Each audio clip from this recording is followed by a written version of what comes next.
Good afternoon. It's a very rough start at the Martin house today. I got up to make coffee and our coffee maker broke.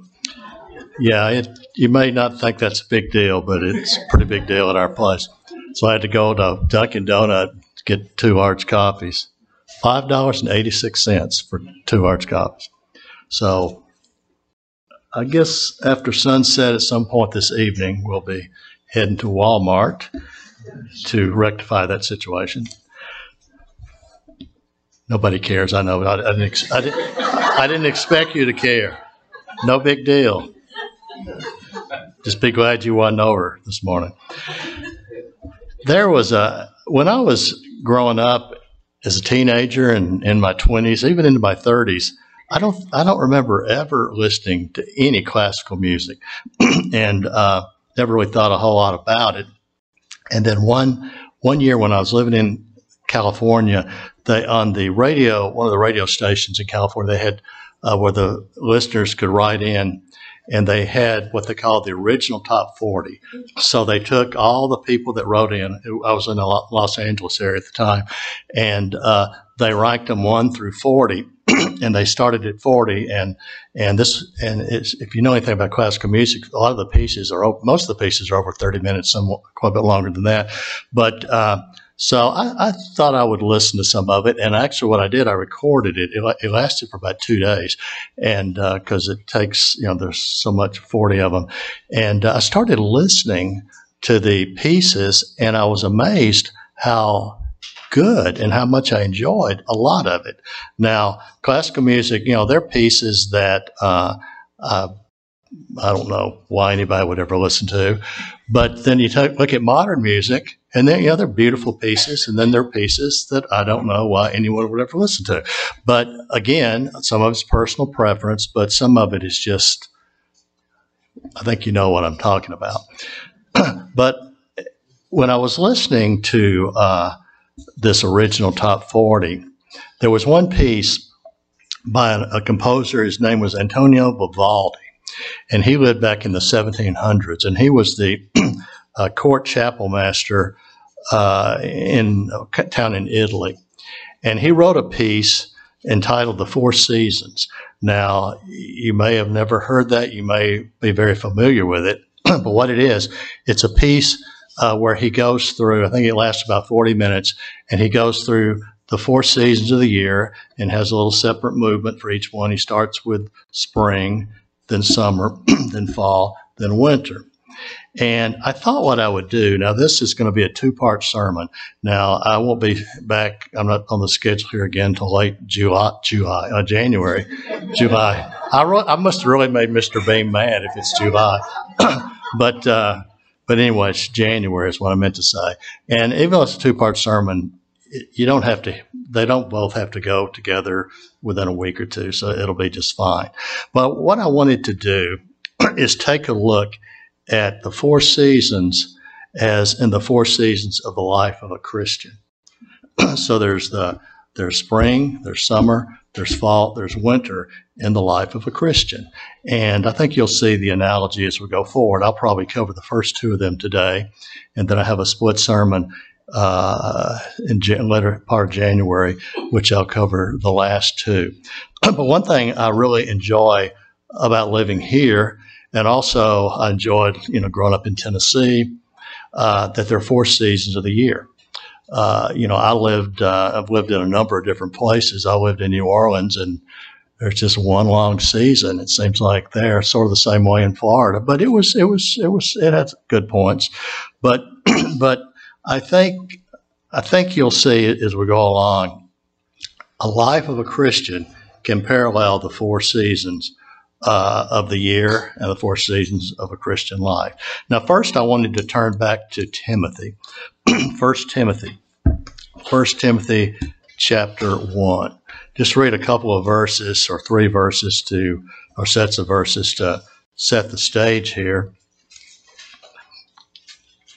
So here's Paul. 1st and 2nd Timothy were 2 of the last letters he wrote, probably more than likely, almost certainly, 2 Timothy was the last letter Paul wrote. But in 1 Timothy chapter 1, Paul admonishes Timothy, and all Christians for that matter, to be aware of something. And in verse 18 through 20, 1 Timothy 1, Paul says, this charge I commit to you, son Timothy. So Timothy was a younger man. I don't know how, what his age was, but Paul was an elder statesman, I guess you could say, because he was near the end of his life physically. And he's trying to prepare Timothy and other Christians for their start to say career. I don't know if that'd be the proper term, but for their life as a Christian. And Timothy, his life as an elder in the church of God. So he says, this charge I commend to you, son Timothy, according to the prophecies previously made concerning you, Timothy, that he had said from time to time. And here's what Paul wanted Timothy to know, that you, by them, you may wage the good warfare. So the life of a Christian, in some ways, you can compare it to warfare, because there's scriptures that we are at war against Satan. We're at war against evil spirits. We're at war against all types of things that are not profitable or not right. And so Paul's trying to get Timothy to realize the importance of this. Having faith is what Paul wants Timothy to remember, and a good conscience. And how many in the church of God over the, just going back for the last, 50, 60 years, how many have seared their conscience, whether they be an elder or a deacon or a member or whatever the case may be. Of course, all deacons and elders are members. We're all together in this, but he's trying to get Timothy to be serious, and I'm assuming that Timothy was very serious, but he wanted Timothy to have a good conscience, which some, having rejected what? They rejected their conscience. When people hear things that are heresy, real heresy, you would have to think that at first they knew something wasn't right. But how many people just went along with the flow over the years? So some having rejected, and because of this, their faith have suffered shipwreck. They just basically, I guess you could say, fell off the boat. Of whom, and he mentions two people, Hymenaeus and Alexander, whom I delivered to Satan that they may learn not to blaspheme. So they could have come back. Who knows what happened to them, but they caused Paul a lot of problems. Now, going over to 2 Timothy, just setting the stage here. Going over to 2 Timothy chapter 2. Again, the last letter that Paul wrote before he was martyred, or he died, a martyr's death. 2 Timothy chapter 2, I'm going to read verse 1 through 7. Again, he's talking to Timothy. He says, you therefore, my son, be strong in the grace that is in Christ Jesus. Encouraging Timothy to be strong. Don't waver. And the things that you have heard from me among many witnesses, commit these to faithful men who will be able to teach others also.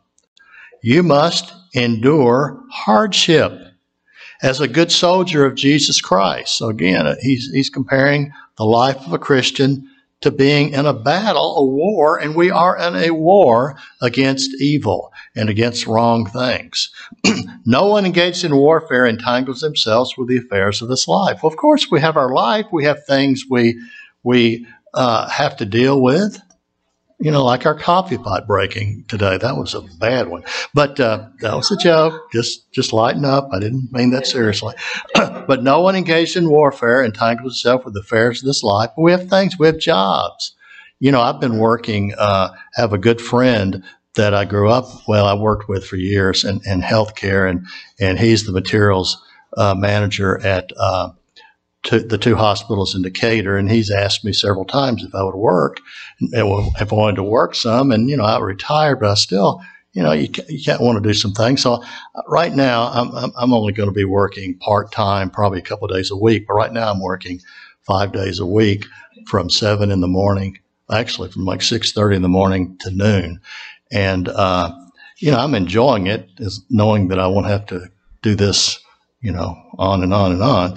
But I have no idea what that has to do with this sermon. But anyway, so you know that I'm working 5 days a week from 6:30 to 12. You don't care, but I do. And man, that's why I need coffee in the morning. But so no one engaged in warfare entangles himself or herself with the affairs of this life, that he or she may please him who enlisted him or her as a soldier. We are a soldier of Jesus Christ, of God the Father. And also, if anyone competes in athletics, he's not crowned unless he competes according to the rules. The hardworking farmer must be first to partake of the crops. Consider what I say, and may the Lord give you understanding in all things. He wants Timothy to be strong. Now, dropping down to verse 14, verse 14, and then I'll get into the meat of the sermon. Okay, verse 14, remind them of these things. He's telling Timothy to do this. Charging them before the Lord not to strive about words to no profit, to the ruin of the hearers. We can argue about things that just really don't matter. There are things that are pivotal. There's things that matter, but then there's other little things that really don't matter. They're not doctrines. They're just ideas and thoughts and ways of doing things. He says, be diligent to present yourself approved to God. Again, he's talking to Timothy, but he's also talking to you and me, a worker who does not need to be ashamed, rightly dividing the word of truth. He says, Timothy, shun profane and vain babblings, for they will increase to more ungodliness. We see it in the world. Things in our society that are supposed to, they're put out as if they are good when they're evil. There's things going on in our society. There are things going on here in the United States that are flat out evil. And we have to call it for what it is.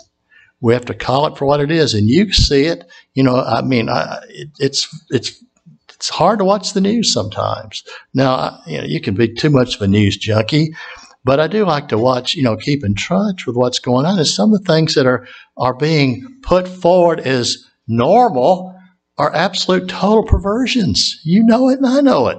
And yet it will be kept throwing at us as if we are the problem because we don't agree with some of these weird things that are going on. So he said, shun profane and vain babblings. They're going to increase, and their message will spread like a cancer. Now, some of the things that are going on in this world that you look at and you think, why can't anybody believe that? But yet, it spreads like a cancer, doesn't it? It's just filth. He talks about these two men, Hymenaeus and Philetus again, who have strayed concerning the truth. They left the truth. They said the resurrection's already passed. Well, how can anybody buy that the resurrection was already passed? But evidently some were. And they overthrew the faith of some. Nevertheless, the solid foundation of God stands. God's truth never changes. It never changes. The Lord knows those who are his. And let everyone who names the name of Jesus Christ depart from iniquity. But in a great house, they're not only vessels of gold and silver, but of wood and clay, some for honor and some for dishonor. Now, I could really read to the end of this chapter. But let me just read one other verse. Verse 23. Avoid foolish and ignorant disputes, knowing that they generate strife. We're not talking about the laws of God. We're talking about things that really, quite frankly, are personal preferences. Now, this does not really fit the analogy exactly, but, I talked about classical music. I don't listen to classical music all the time, but I do listen to it. And I had nothing. I had no idea about classical music to listen to some of the, I guess you could say, famous pieces, some of the more popular pieces. But some of it's wonderful, and some of it's just pure junk. But yet, that's what we see in this world. I remember when I was growing up in high school, living in Nashville, Tennessee. I started listening to the radio on Sundays especially, and I'd listen to these programs like Billy Graham, and I would listen to others. There's several others, and I found the World Tomorrow broadcast on, and I knew something was different because I knew there was something. And you know, when I started attending church, it was several years later because I went to college. I didn't attend church when I was in college. But I always had in the back of my mind, but then I started studying more, and I guess God brings you along as you're ready. And but when I came to church, I didn't come because of prophecy. Now, prophecy is very important. I'm not in any way trying to diminish that. But I didn't come because of prophecy. I came because of the Sabbath and plus the laws. And but I find it interesting to me that I really didn't put together a lot of the prophecy. Now, that's not better or worse. Prophecy is very important, but all of God's laws. And I started, as a high school, I started receiving all these tracts in these various religious denominations. And they would send me these tracts to hand out. You've seen them, these little couple-page things to tell you how, to be saved and things like that. And I would get those, and I honestly, I was a teenager, and I would go down to downtown Nashville. I was going to pass these out, but I felt so awkward. I never once, even though I tried, I never once handed one out. And in fact, I remember I would put one on a table in a store or something. I mean, I'm thinking, I don't know what I was thinking, but I just felt awkward. I'm glad I didn't, but not that would have made me awful if I had. But as I came to see the truth of God, it was both exciting and humbling. And I wanted others to see the truth, just like you did when you started hearing the truth. And I was perplexed that others didn't see what I saw. None of my parents, none of my relatives. I don't have a single relative in the church of God that's ever been. And I had a good family. Penny would tell you how I have a very good family. Of course, most of my aunts and uncles are no longer alive, and my parents are no longer alive. But I had a good family. But it was perplexing why others weren't attending a church. And then I started, I guess you could say, my life. Each of us have our own story to tell, but my life as a Christian. And I would compare my first stage of being a Christian to this piece, this Vivaldi piece, The Four Seasons, it was called, to the spring. And what would I call the spring of a Christian's life, whether it be me or you or any Christian? And I call that learning to wait on the kingdom. Learning to wait on the kingdom. Now, your first, I guess you could say the spring of your life as a Christian, it's a time of great enthusiasm. It's a time, quite frankly, of wanting everybody else to see what you see. And don't you wish everybody could see what we see? And you're enthusiastic, which is a wonderful thing, but it's frustrating when others don't see. I remember my parents, they were so concerned about me that when I actually started later attending church, they were so concerned about me. They really were worried about me. And not because they were bad parents. They just worried about me. Now, what I think we all, and you know the scripture, but if you turn over to John 6, John 6, something that I probably should have known better or spent more time thinking about it. But when I was so concerned and wondering why all these other people did not see what I saw and did not come to church and have the exact way of looking at things as I did, I think I'd have done better if I'd have considered John chapter 6, verse 44, a very famous scripture. You know it. No one, here's Jesus Christ speaking, no one can come to me unless the Father who sent me, who sent Jesus Christ, draws him or her. We can't just decide to be a Christian. Now, you can be a nominal Christian. You can be a different Protestant denomination. You can be a Catholic. You can be all that. You can come to the Church of God and attend, but you can't really become a Christian unless you start understanding what God is teaching. So no one can come to Christ unless the Father who sent me, Christ, draws him, and I'll raise him or her up at the last day. It's talking about eternal life. Well, Paul talked later about those certain people in talking in Timothy's area that the resurrection had already taken place. Well, the last day has not come yet, has it? Remember once I had a funeral, and the lady that died, he was an elder, and his wife, of course, was an elder's wife, and he left the Worldwide years ago, and he had his own organization. But when his wife died, he asked me if I would do the funeral, and I was happy to do it. I was happy to do it. And anyway, at the end of the funeral, there were several people that he knew that where he worked also. And he said that this one woman came up and said, "Don't worry about that guy up there," meaning me. "We know he doesn't know what he's talking about. We know your wife's in heaven." And he was laughing about it because he knew she wasn't in heaven. But she was trying to comfort him. And said, "Don't worry about that guy up there, me. He doesn't know what he's talking about. Your wife's up in heaven." Well, it says he'll raise him up in the last day. So, what do you know? But it's amazing. She was trying to comfort him when really he knew that what I happen to be saying, or any true minister would be saying, that she was resting in the grave. Now, over in Luke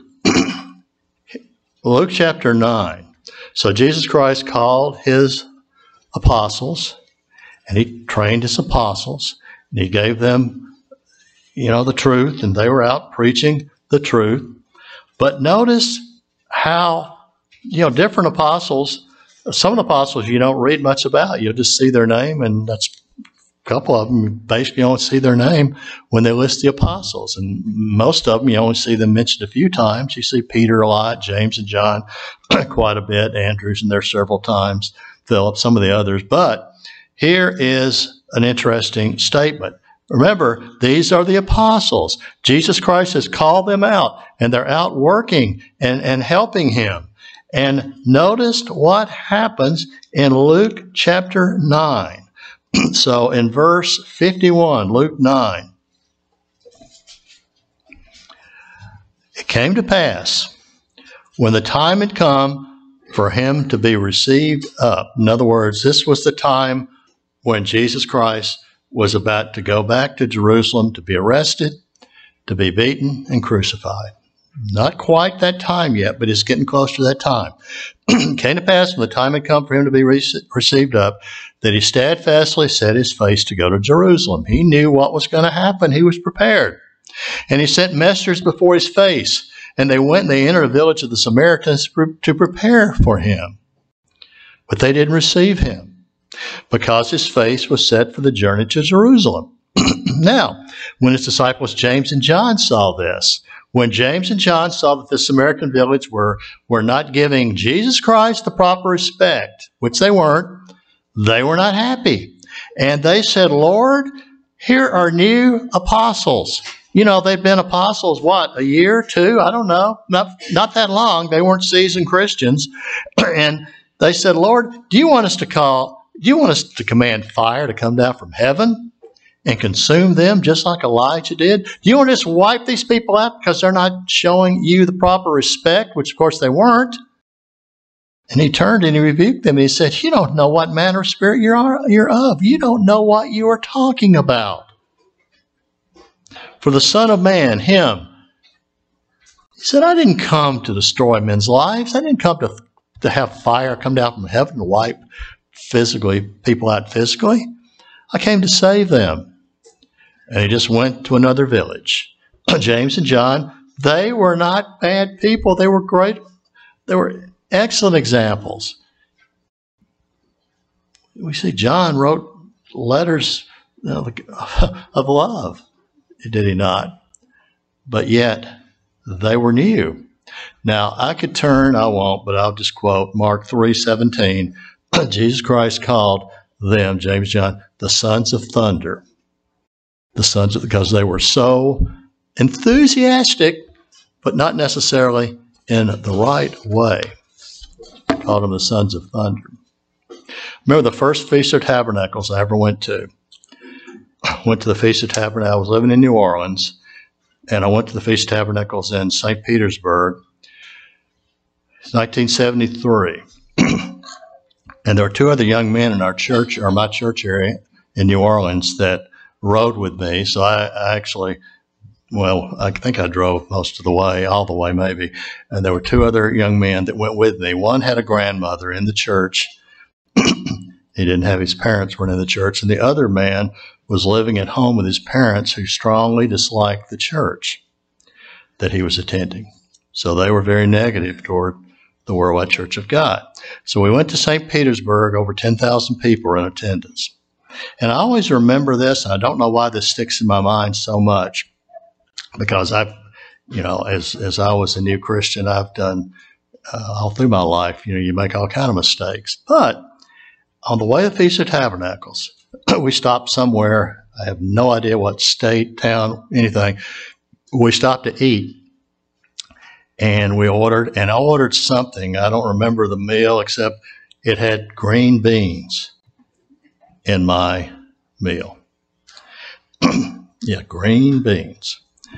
Anytime you see the word country cooking, you know what I'm talking about. So one of the two young men who were new to, or they'd been attending longer than I had, but one of them said, you better check to make sure there wasn't any pork or lard in those beans. Not a bad statement, but when he said that, it was like, instead of, I probably should just said, yeah, okay, I'll check. But I said, no, everything's fine. Look, it's fine. And then both of them like, no, you better make sure there's no pork in those beans. When I grew up, my parents would always get these cans called pork and beans, remember? And you couldn't find the pork, but it's somewhere in there. But he said, you better check to make sure there's no pork in those beans. And I was too stubborn. I said, no. So you know what he did? He went back to the cook. And guess what? There was pork in those beans. Now, I didn't want to eat anything with pork in it, but I remember so clearly. I remember this so well. I could even see the table we were sitting at. And they talked to me about, I remember one of them specifically said, when you've been in the church a while like we have, you'll know how to handle these things better than you handle that. Now, I didn't handle it as well as I could have handled. I don't think I did it wrong. But I just remember them giving me this lecture about, when you've been around, you'll understand how it works. You just didn't handle that right. You could have eaten that. Again, of course you don't want to eat things cooked with pork or lard. But when we got to the feast, they talked so much about they were going to get the biggest this, the biggest that, biggest steak, at the feast. Neither one of them had much money. I didn't have a whole lot either, but I had more than they did. But you know what? The first 2 or 3 days of the feast, they lived like kings. They were getting steak. I mean, it was amazing. But after about 3 days, they both ran out of second tithe. And then they went to the pastor and asked for more second tithe, and he turned them down. And then I got to hear for the next 2 or 3 days how mean the pastor was for not giving them more second tithe. If they had budgeted things properly, they had plenty of tithe. You don't buy huge steaks every meal when you don't have the money. So they weren't bad guys, but both of them, they didn't stay in the church long at all. I don't think they were going even the next year. So the point is not that I did anything special, because I didn't. I was just a young guy trying to learn the truth. But yet, sometimes we need to think about what we say. Let's turn to Luke. Remember, this is the first phase, the phase of learning to wait on the kingdom. Got all this enthusiasm because we're new to the truth, new to the faith. In Luke chapter 23.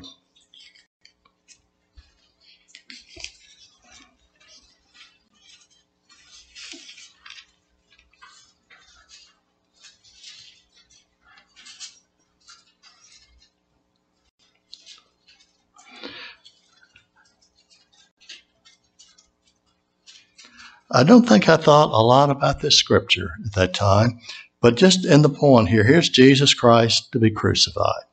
And in verse 33 and 34 of Luke 23, interestingly, it says, and when they had come to the place called Calvary, there they crucified him. You can read right over that, but here is Jesus Christ, the Son of God, dying for the sins of the world. They crucified him, and the criminals, one on the right hand and the other on the left. And Jesus said, when he was being crucified, Father, forgive them, for they don't know what they're doing. They didn't understand they were crucifying the Son of God. And they divided his garments and cast him. The people stood looking on. Even the rulers sneered, saying, he saved others, let him save himself if he's the Christ, the chosen. The soldiers mocked. They didn't really understand what they were doing, did they? Now I will briefly turn over to John chapter 1. John chapter 1. And David mentioned this scripture, part of it here. But all you have to do is read the first 5 verses of the Gospel of John, and it should strike me, it should strike you, this is something monumental. It says, verse 1, in the beginning was the Word, and the Word was with God, and the Word was God. So Jesus Christ and God the Father were both God in the family of God. He was in the beginning with God, and all things were made through him. And without him, nothing was made that was made. In him was life, and the life was the light of men. And the light shines in darkness. And the darkness, it didn't comprehend it.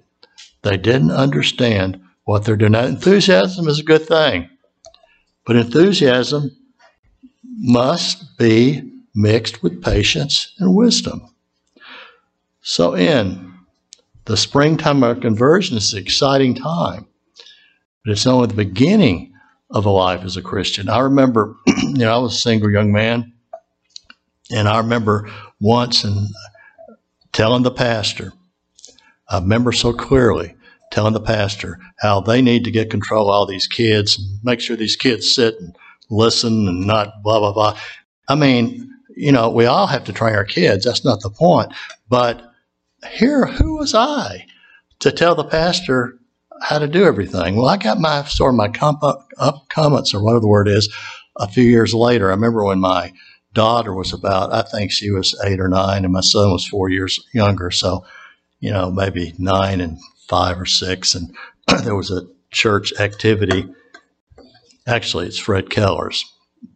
He's not the first one, but this is Fred Keller's this time, so he won't mind me saying this. But there was an activity on Saturday night, and my kids were having a good time, and I wasn't paying any attention to my kids. I was just having a good time.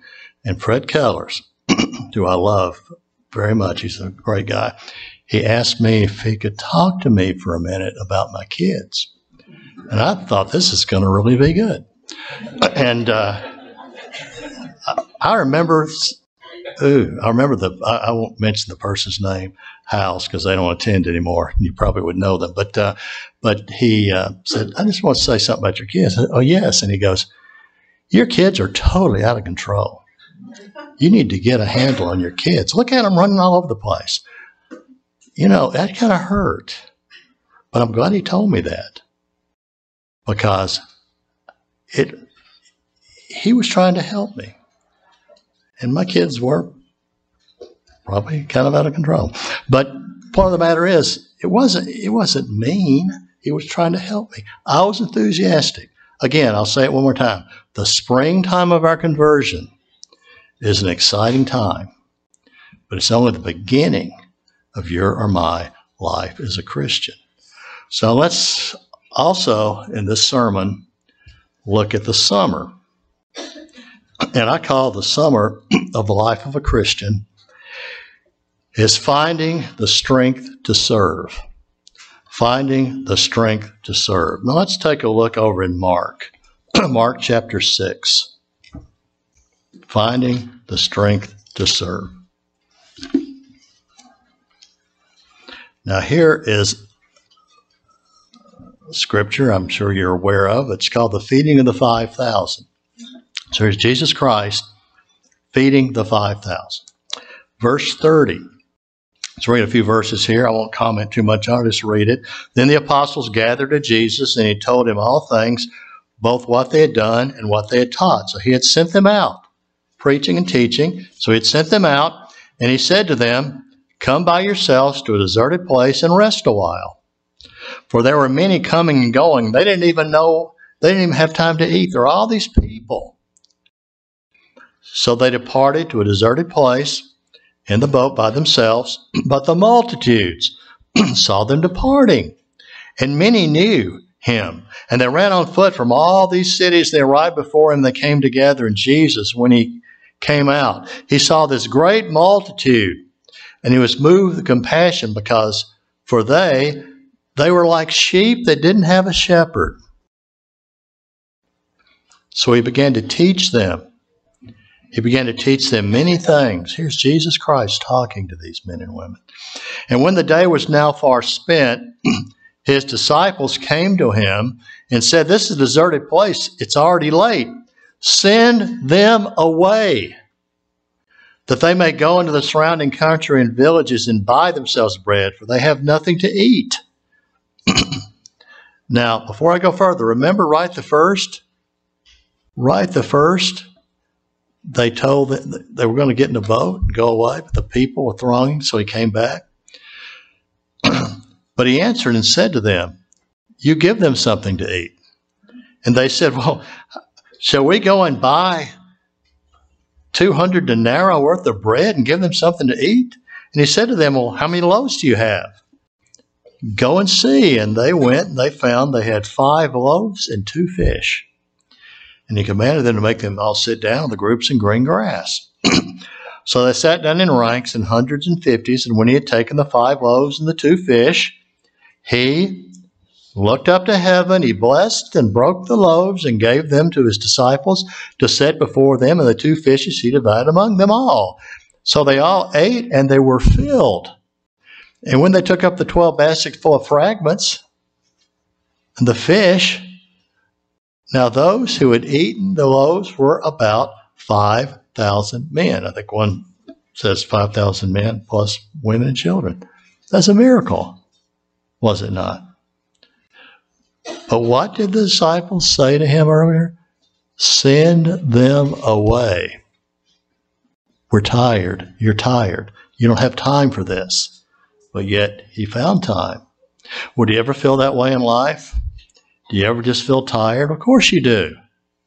Do you ever just feel tired of just the daily grind, what you need to do in life? Of course you do. I do. We all do. Do you ever feel like saying, as a Christian, just leave me alone? I would think we all do from time to time. Do you ever just want to rest and be left alone? But it's time to find the strength to serve. I know of a man who still attends church, lives in Georgia. He would drive from Rome, Georgia to Birmingham twice a month on Wednesday night for Spokesman's Club.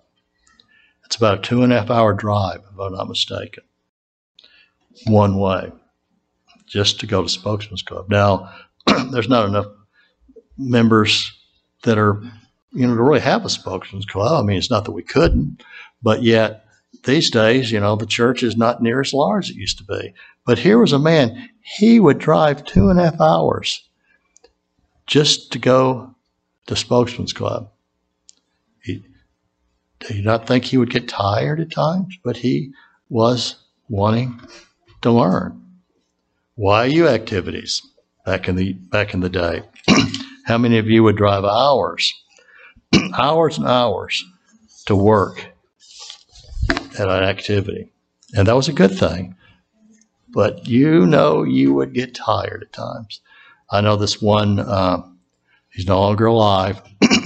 He was assistant pastor in Nashville years ago. And he was assisting the pastor.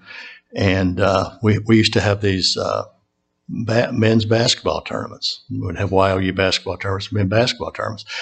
And we would oftentimes, I look forward to it. I know Nashville had an A team and a B team. I could probably figure out which one I was on. And Murfreesboro just had one team. And they came from various places, probably Huntsville, but Chattanooga would always sort of be the best team. And they weren't really too nice at times, were they? No, they wanted you to know they were the best. They had a B team too. But I remember the assistant pastor. The tournament was in Chattanooga. It was actually, I believe it was Dalton, Georgia. And they had to drive from Nashville. And when they put together the schedule, little Murfreesboro, had to play at 8 a.m., which would be 7 a.m. Nashville time or Murfreesboro time. So how early do you think they had to get up? Very, very early. And I remember Nashville, the Nashville B team, you probably knew I'd be on the B team, but the B team, when we didn't play it a little bit later, and I remember we got there, it was halftime of that first game. And poor little old Murfreesboro was playing the Chattanooga A team. That was, you talk about a mismatch. And I remember it was halftime, and I saw the assistant, and he came up to me and said, "Look at that scoreboard." And I don't remember the exact score, but it was something like 50-5 or something like that. He said, "I got up at 4:30 in the morning for this." But he wasn't mad about it because he wanted to be a part of these things. So it's so easy sometimes to feel like, oh, just send them away. I'm just tired. Let's look at Mark chapter 5. We looked at Mark chapter 6 with the feeding of the 5,000. But Mark chapter 5, here's an example that happened just before this, basically. And in verse 21 of Mark 5, when Jesus then had crossed over again by boat to the other side, a great multitude, you keep seeing a great multitude, all these people following him and wanting to hear him, to see him, to be healed, all these things. A great multitude gathered to him. He was by the sea. Behold, one of the rulers of the synagogue, Jairus by name, when he saw him, he fell at his feet. He begged him earnestly, "My little daughter lies at the point of death. Please come and lay your hands on her that she may be healed and she'll live." So Jesus went with him. Great multitude followed him. They even thronged him. You can just see all these people. Now, a certain woman, she had a flow of blood for 12 years. She had suffered many things. And she had spent all that she had on the doctors and so forth. She was no better, but rather grew worse. So who knows what kind of help they knew back then. So when she heard about Jesus, she came up behind him. In the crowd, she touched his garment. And she said, "If only I could just touch his clothes, I'll be made well." And immediately the flow of the blood was dried up. She felt in her body, and she was healed of the affliction. Jesus, immediately knowing in himself that power had gone out of him, turned around and said, "Who touched my clothes?" And he looked around to see her who had done this thing. Did he chastise her? No. He encouraged her. But they're all thronging him. Well, soon after this, we see this feeding the 5,000. Do you think he may have gotten tired at times? Think he may have watched how tired the disciples were at times? Turn over to Mark 8. Mark chapter 8. What is Mark chapter 8? Well, my Bible has a little heading before each chapter. It says the feeding of the 4,000. So here he does it again. The feeding of the 4,000. Similar to the feeding of the 5,000, but a separate incident. And notice after all this, you see this healing, you see the feeding of the 5,000, feeding of the 4,000. Dropping down to verse 10 of this chapter. And immediately he got into the boat. Got into the boat again, and his disciples, they came to the region of Dalmatia, Dalmanutha. And the Pharisees, they came out and began to dispute with him. They were seeking a sign from heaven, testing him. Don't you think he got tired of hearing them test him? In fact, he sighed deeply in his spirit. And he said, why does this generation seek another sign? Assuredly, I say to you, no sign shall be given to this generation. Of course, the Jonah, he said that in another spot. And he left them, he got in the boat, and he departed to the other side. Now the disciples had forgotten to take bread, and they didn't have more than one loaf with them in the boat. So he charged them, saying, take heed, beware of the leaven of the Pharisees and the leaven of Herod. And they reasoned among themselves, saying, it must be because we have no bread. He had just fed 4,000 people. Jesus, being aware of them, said, why do you reason because there's no bread? Do you not yet perceive? Don't you understand? Is your heart still hardened? When I broke the 5 loaves for the 4,000, how many basketful of fragments did I take up? And they said, well, 12. He said, when I broke the 7 for the 4,000, how many large bags of fragments did I take up? And they said, 7. And then he said to them, how is it that you still don't understand? It's not about feeding people. It's about Jesus Christ performing miracles. Being a Christian means we get tired in the summer heat of our life of conversion. It's easy to say, send them away. We just want to rest. But you don't rest as a Christian, do you? Now, you need to pace yourself, of course. Now, Johann Sebastian Bach was one of the great musicians of all times. He wrote hundreds, possibly even thousands, of musical pieces. He was the musician for the emperor. Now, much of Johann Sebastian Bach's works have been lost. You know, when he would write these pieces, he would write it on these parchment paper that was used to pack meat and fish in ice. So a lot of his pieces just got thrown away and lost. But one thing he did for the pieces they have, and every piece of music he ever wrote, whether it was sacred or religious or secular, he did something on everyone. On almost every manuscript that's ever been found, Bach placed 2 sets of initials, one at the front and one at the back. At the very front, he had the letter JJ, and at the very back, he had SDG. JJ at the beginning and SDG at the end. JJ stood for Jesus Help Me. And SDG stood for to God alone be the glory. Every piece of music he ever wrote. Now, Bach was a human being. He wasn't, but it was interesting.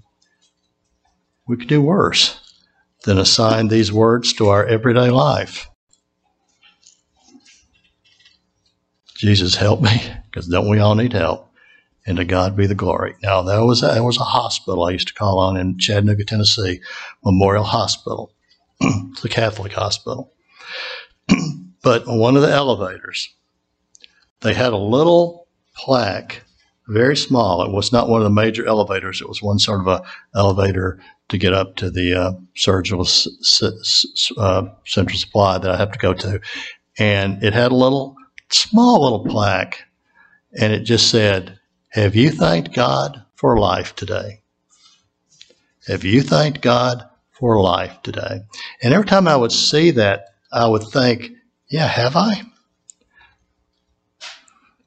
So as you and I, and I'll finish this next time I speak. I have a split sermon in January, latter part of January, the fall and the winter. But as we've entered, or will enter, the summer of our Christian life, it's so easy to get tired, so easy to feel tired, so easy to say, just send them away. Let me alone. And we do need to pace ourselves. But it doesn't mean it's time.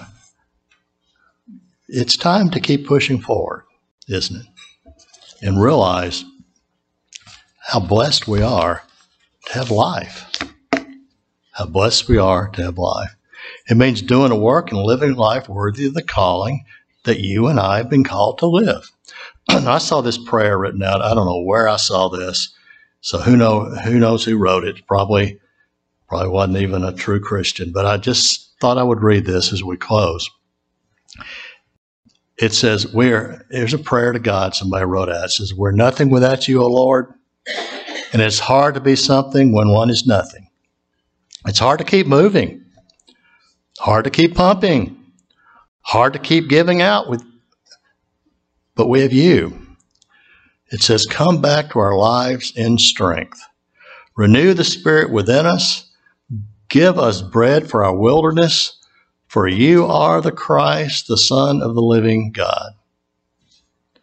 So let's you and I consider the spring of our conversion, a time of learning to wait on the kingdom, the patience of the second phase, the summer, of the patience needed for the long haul, and the summer of our life finding the strength to serve. The life of a Christian, in some ways, nothing parallels exactly, but in many ways, I think the life of a Christian parallels the 4 seasons of the year.